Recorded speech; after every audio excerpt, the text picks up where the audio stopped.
Hi guys, this is Katja with Creators Image Studio. This is one of my earlier designs of interactive mini album, and there is a tutorial for it in my Etsy shop, which is available for you permanently there.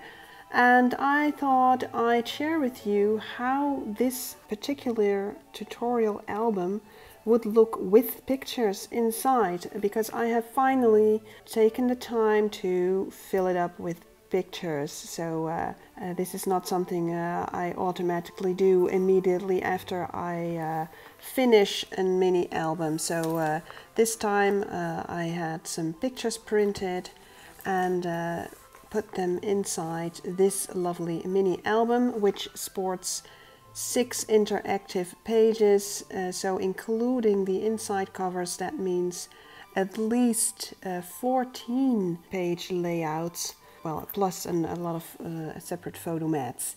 So let me show you what it looks like.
Alright, so that was the mini album with pictures, guys. I hope you enjoyed this walkthrough and feel inspired to create your own kind of mini album, or if you already made it, fill it up with your pictures, guys, and make use of all of these nice spots, especially the ones with the special shapes that you saw several of in this album, the mini spots or the die cut spaces, and fit your pictures to those, and it will be a unique mini album, guys. So I hope you enjoyed this walkthrough. Let me know what you think. Press the like if you liked this video, and I will see you next week. Bye bye.